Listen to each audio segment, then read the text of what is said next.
the ability to access any place in your SchefTech Open. So we're going to be working with a physical inventory setting up. The only two locations that we want to be working in when we look at physical inventory is going to be our inventory locations button, which is also known as INV LOCS, and our extensions button, which is also XTS. So inventory locations, I can either go to my SchefTech Open drop-down to inventory locations, or I will find my INV LOCS button on my primary button bar. I already have my locations built out, and basically the physical setup of your inventory is going to be a very manual experience. So even though you purchase an item which populates your inventory list, you have to physically put it in a physical location in order for it to be in your inventory worksheets. So once I select the INV LOCS or inventory locations area, I want to add a new location, I drop under my locations in my inventory location list, and I right click, and I can insert a new physical location. I can also go to my new button, and we all know with our SchefTech that you'll see the same functionality with the new button on below my primary button bar, and I can add a new location by hitting my new location button. So my new location, we're going to call this our walk-in 2, and I'm going to say OK. And my locations are actually going to be in alphabetical order. So now I went from 10 locations to 11 locations. I'm going to scroll down to my walk-in 2 and notice that I don't have anything in this location, and I'm ready to build this inventory location. With my inventory locations, we have our all stocked list, which is going to mimic the inventory list in SchefTech. So if I were to come up here and click my inventory button next to my recipe button on my primary button bar, my list, my middle tree view is going to be identical to the inventory list over here, which is going to be my sub-recipes as well as my raw ingredients with my account categories. And these are the items that I've purchased. These are the items that I've purchased, and I've also included a recipe, and now it's time to put them in my physical inventory so I can get a count on those items. That is my middle list and my all stocked list. I can also come in here on my left tree, my inventory to show. My left tree is also very familiar to my inventory list. So my middle tree of items I can actually look up through my account categories, my food, my beer, wine, liquor, my supplies. I can also look up by category if I like. My favorite way, again, to search items, if I'm looking for that pineapple juice and I forget what I call it, I've got my trusty text and item name on my left-hand tree, and I can say, okay, walk-in 2 is going to include my juices. So I can type in the word juice, just like I search my inventory list contains, and now my middle tree is going to populate with my stocked items that has juice in the naming convention. So we're going to go ahead and create my walk-in 2. You have two options of building your inventory, physical inventory worksheets. You can either do them shelf to sheet, meaning when you walk into your walk-in, you look to your left and you've got shelf 1 or rack 1, rack 2, level 1, level 2, whatever operationally you call it. Or you can actually build your inventory list, and then we have the ability to sort it alphabetically A to Z. If you build it shelf to sheet and decide you want to alphabeticalize, if that's a word, your inventory, then if you do that, you will not be able to go back to shelf to sheet unless you manually do it. So if you prefer it alphabetical, it's kind of one or the other. You cannot alphabetize it by sections in your physical inventory worksheet. It's all or nothing inside. So first I want to start with separators and organizers. Separators and organizers are ways to organize my worksheets, give your eyes a natural break in the worksheet, and it's the proper technique to show a line or a space between areas without creating an inventory item. So separators and organizers are found on my left-hand tree. And when I select separators and organizers, again, my middle tree is going to populate the ones that I have. So I can double click and put in shelf 1 at the top of my locations. And then let's try that again and hit enter. And now I can actually get to building my inventory. I'm going to scooch to the left my units so it doesn't go to split screen. And then I'm going to go back to all stocked. So I know shelf 1 is going to be my juices. So I can either start typing in juice, or I can do my text and item name again on my left tree to ensure that I have all naming convention juices. I can double click just like I did with shelf 1. I can also hold down my control key and select numerous and use my arrow next to my inventory list and move that over. The biggest thing that I want to make sure of in my physical inventory is that I have the right unit of measure that I'm going to be counting my inventory. So I may buy my lime juice by the case, and I may use it by the ounce, but I want to count it by the quart. This is the third part of where your conversions are going to be. If I right-click, edit inventory item, I see that I purchased my lime juice by the case. Well, if I count it by the quart, it's similar to building recipes. How do I buy it, to how am I going to use it in a recipe, to how am I going to count it in inventory.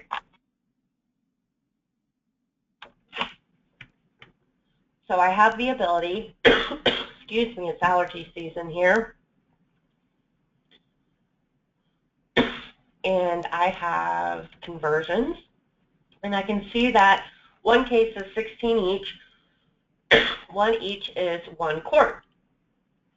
So if I want to count it by the quart, I actually have the right conversion to be able to cost that out in my physical inventory. Next, separator and organizer, I want to say, okay, I want rolling rack 1. Well, I don't have rolling rack 1 as a possibility in my separators and organizers, so I want to add a new separator and organizers. Any questions so far?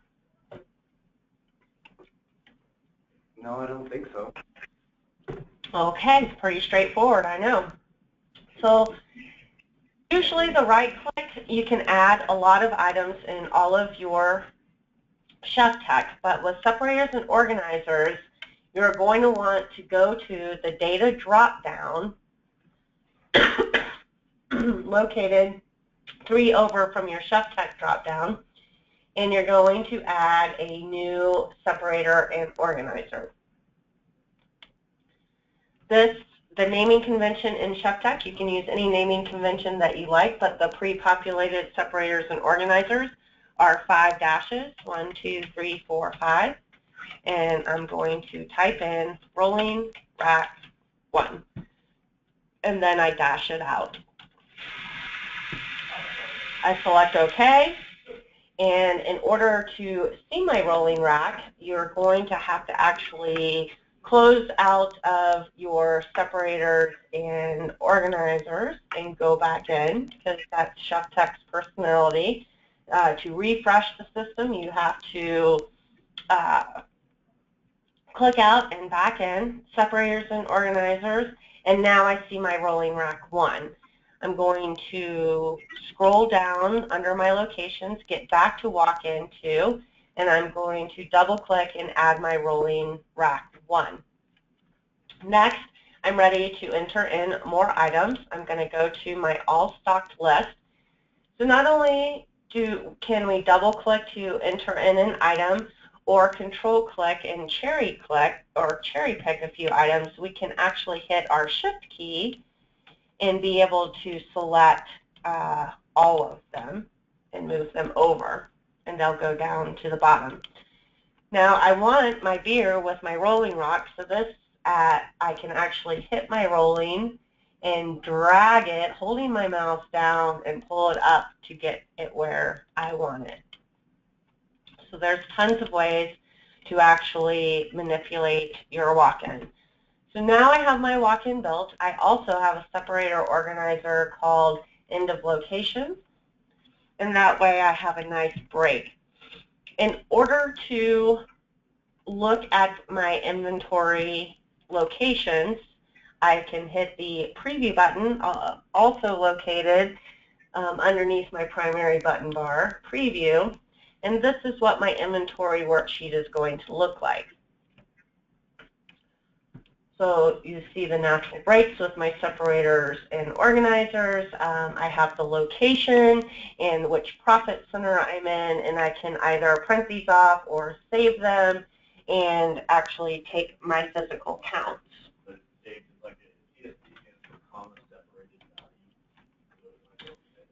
Okay, so that is how to set up your actual inventory locations.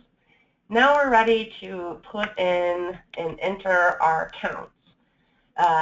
Anytime that I want to enter my counts, again, when we're thinking physical inventory, we're going to want to be in our inventory locations to build them and to edit and revise our worksheet.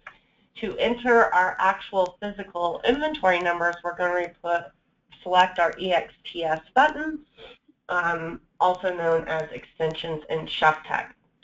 Entering in our inventory dates are very important. You always want to get your full counts on the actual day. ChefTech, with all of the purchases that are built into ChefTech, as well as our sales data, our inventory dates have to be very specific as well. So you don't want to typically count your meat one day and your proteins another day, or enter in all of these counts on numerous dates. You just want to have it on one specific date. So we're going to do it on the 1st. So I'm going to double click on the 1st, and we have our inventory extensions. Our left tree view is going to have our different locations. So we're going to go back to that walk-in 2, and we have the ability to write in our quantities. So based on my prior quantity or that I have on my worksheet, I'm just going to enter in my numbers. Anything that is grayed out, you're not going to be able to manipulate the price or the numbers, but only the yellowed areas where you can actually enter that in. Extensions are similar to recipes. If you have any problems, such as missing conversions or no purchase, that means that you're not going to get accurate numbers or the cost for your extension. I'm going to also enter in some numbers for my dry storage so you can take a look at what it looks like when you have prior extensions in your inventory. Some clients like to actually create their inventory worksheets based on their extension page, because it actually gives you the prior quantity of the items, so it's helpful. So you have two different worksheets that you can actually print from. You can either print the physical inventory worksheet that does not have any prior quantities or other information, or you can print it from your extension so it has the helpful hints of what you had in inventory below before. I can enter the information in, and as you can see, my total extension is going to calculate. My total extension is 2,064. My total extension for my walk-in 2 is 1,832. And then I also have the ability to see my total ending inventory, which is going to add the combination of all of my locations with 3,909. Once I complete my inventory, I'm going to go ahead and complete the inventory. You only have to complete it once. You don't have to go to each location to complete. And that will actually pull the numbers and capture that total ending inventory, total extension dollar amount, as well as the date. You do have the ability, if you needed to change items, to uncomplete and change and then complete again. The key inventory is going to be any items that you have actually made a key inventory item in your ShopTech. And I don't have, these are the few items as I click in. These are my key inventory items. This is a flag of these items that perhaps I see a huge variance in, and I want to inventory every single day. So I can actually just print out my key inventory items and count those every day if needed to close down that variance.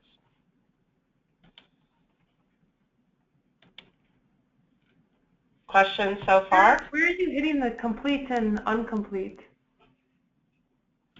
Your GoToMeeting dialog box? Yeah, it may be covering that. It's on the right-hand side of your list view. Yep, I see it. Thank you.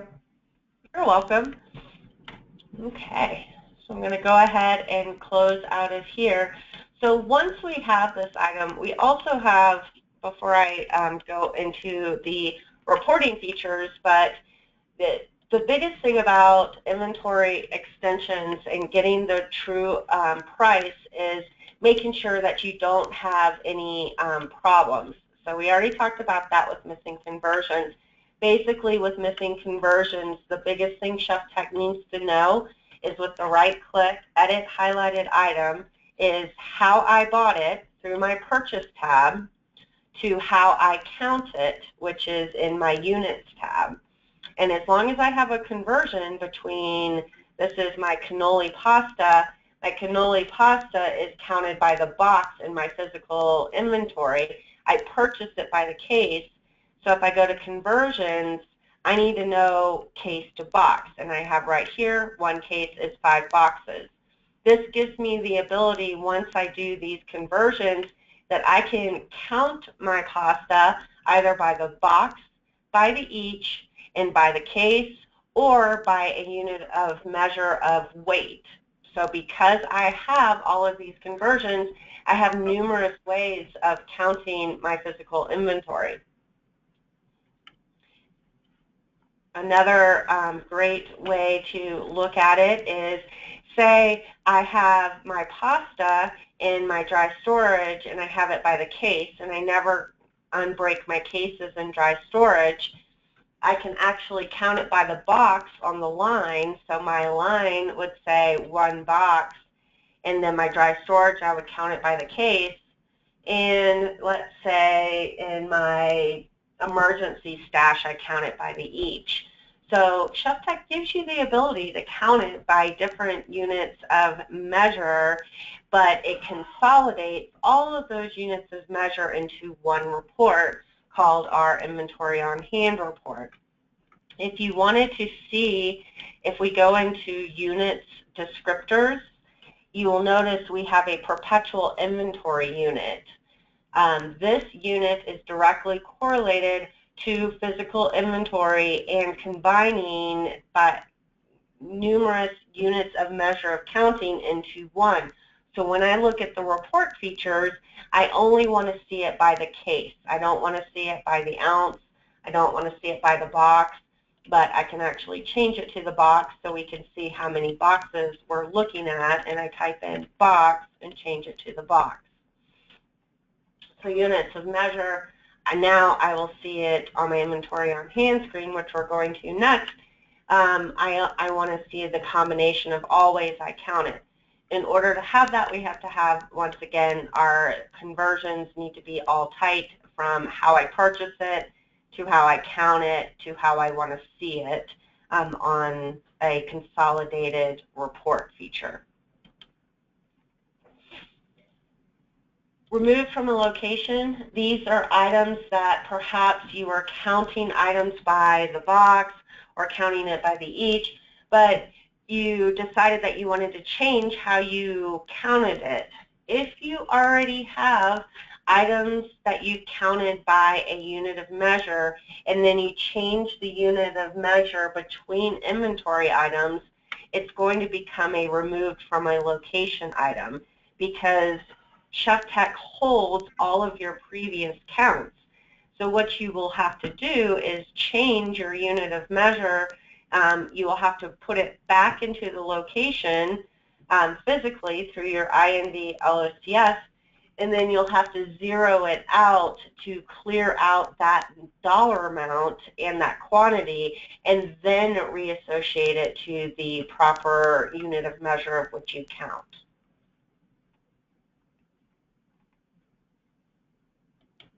We also have locations. We have no location.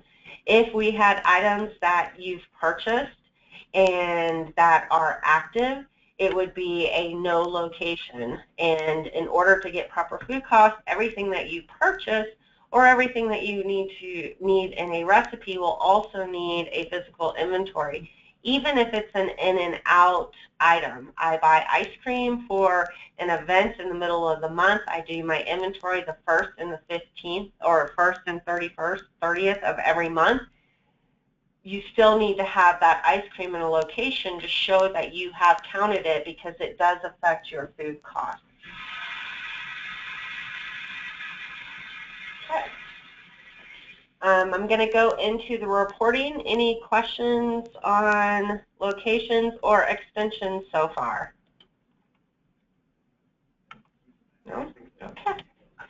So where does this information go? Well, it goes on to our inventory on hand screen. To get to our inventory on hand screen, like we get anywhere else, is through the ChefTech Open Inventory on Hand.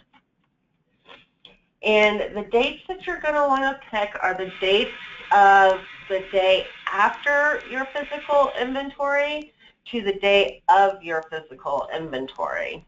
And you can find that information through your extensions. I'm going to go back to my extensions and show you. So anytime you have a completed inventory, when you go to your extension button, you're going to see your number in pink. If your number is red, that means you have not completed the inventory. If it's pink, you have actually completed it, and it refreshes the system. So if I go to, I'm doing the dates. Last time I did inventory was 12/30. 2015.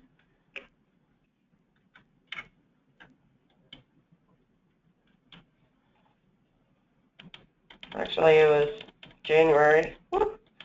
So I do mine at the end of every month. So it was the 31st of 2014 and the 31st of 2015. So I want to run my report the day after, which is going to be January 1st.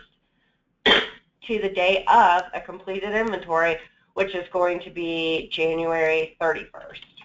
So going back to my inventory on hand screen, those are the dates that I picked, the 1st through the 31st. And this is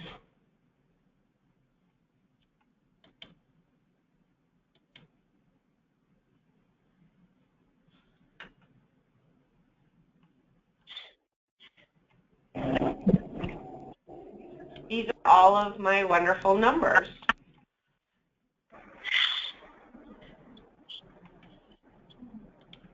So let's try that again.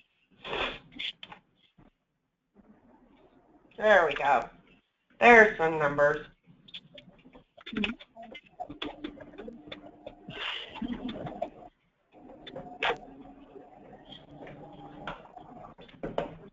So what this is going to give me, it's going to give me my inventory items, and it's also going to give me my sub-recipes if I choose to count my sub-recipes.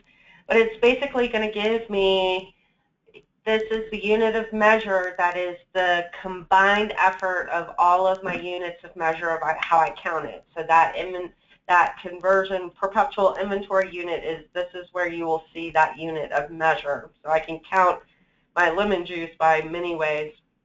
I started with 8 bottles of lemon juice. I purchased 12 bottles of lemon juice.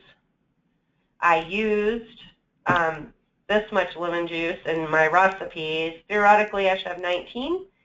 I actually only have 8. So I'm missing 11 bottles of lemon juice. And that's pretty much how you're going to see your screen. This is by doing your physical inventory, you can actually get a food cost with the classic food cost formula, which is beginning inventory, which is my open, plus my purchases, minus my ending inventory, divided by my sales. And I will include my sales in the top corner. So just by getting your beginning and your ending and your purchases, you're going to get a shrinkage value. Now your shrinkage is going to be your variance report. It's going to be, if you're not using ChefTech with sales or waste or production, your shrinkage is going to be somewhere in your sales. You won't really be able to actually pinpoint where the shrinkage is coming from, but if you wanted to compare it to your sales report and say, well, I sold 100 sides of Dijon mustard, so I'm really not missing 47 bottles because they're all out on my tables. Or if you use the different layers of the onion in ChefTech, which is going to be your sales or your waste or your production, then you'll get less variance because it'll be moving through your ChefTech system.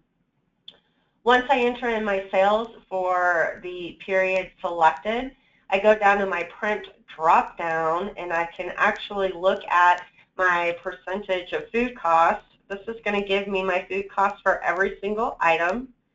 And if I go to the last page and scroll down, I'm going to have my theoretical versus my actual. So theoretically, I'm running a 12.7% food cost. So based on if I wrote all of my recipes correctly and everything's talking and my purchases are all in, I theoretically should be running a 12.7% food cost.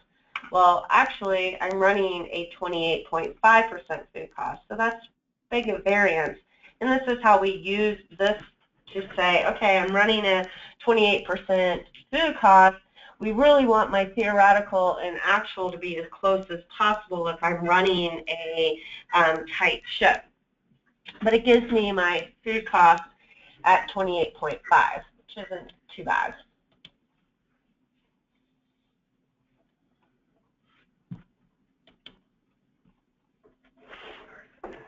You also have the ability in your reports feature.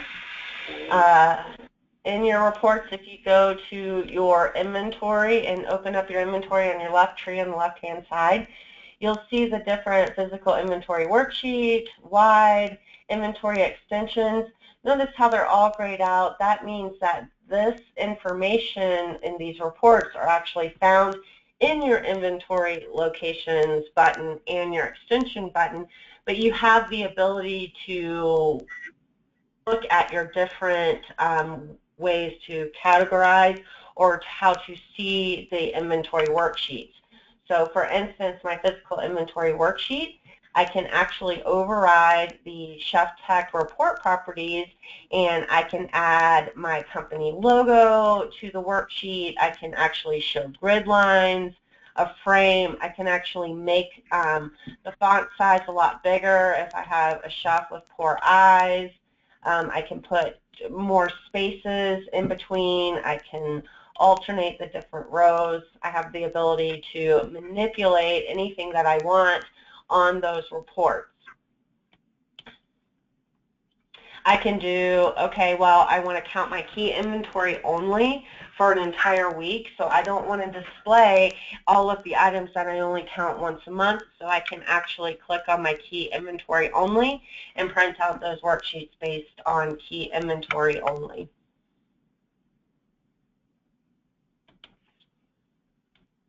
So if I go to my inventory locations and I preview, now you can see the different property settings.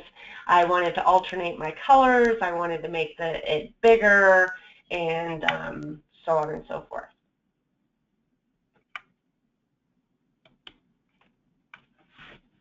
Questions? No. No? Okay. Well, normally I leave 10 minutes before the end of the class for questions, whether it's on this topic or operational. Since you really weren't a chatty group, we actually have enough time to do more questions if you like. My question is about using, because we've got the iPads or the tablets. Okay. So if we enter, and then we've got the barcode scanner. Can you kind of just explain what those are for? How to use? Yep. So basically, with the tablet, all of your information needs to be entered into Chef Tech physically first. So all of your locations will be built first inside Chef Tech. When you open up your tablet, it's going to automatically come to this screen right here. And you're going to enter in your numbers. So when you walk around, you will scan your item or type in the number located.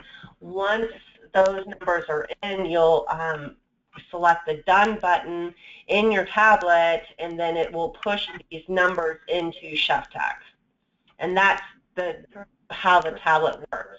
As far as getting your barcode, that's going to be in your inventory locations, and go to the print drop down, and then you can print out all of your barcodes, whether it's going to be just by location or all locations, whatever you prefer.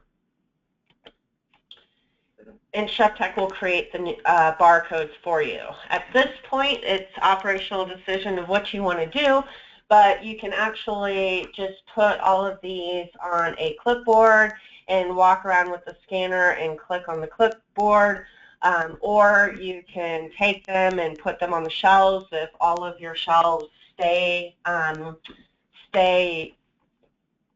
consistent. Their mayonnaise by the gallon is always on the shelf, so you can put that on there. When you scan it, you will either push the scanner several times to have how many gallons are on there, or you can scan it once and then with your tablet key in how many you have, your option of what you want to do there. Please be aware that these barcodes, if they change the product code or if they change how you count it or how it comes in, you will have to reprint the barcodes because it will change the barcodes of how you count it if they do change their product codes on you.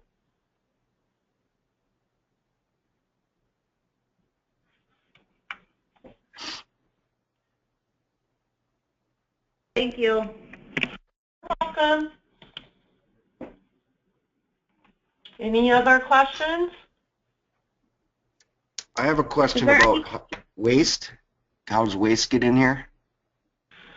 Chef Tech, Open, Waste Tracking, and Waste Tracking.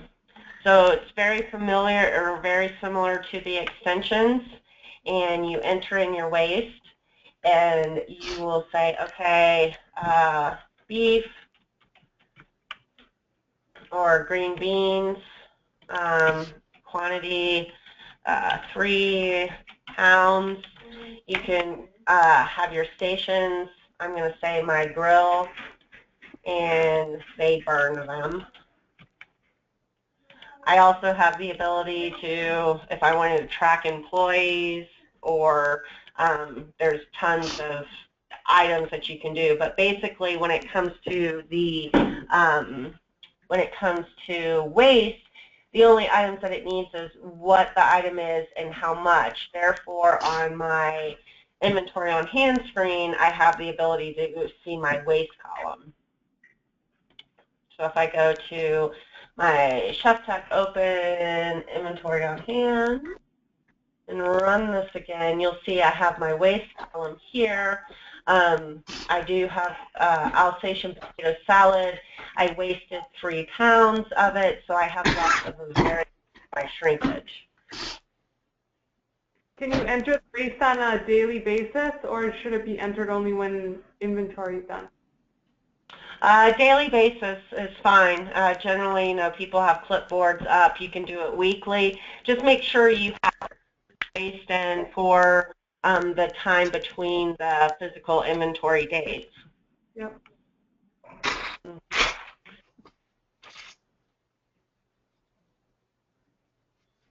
Okay, what else?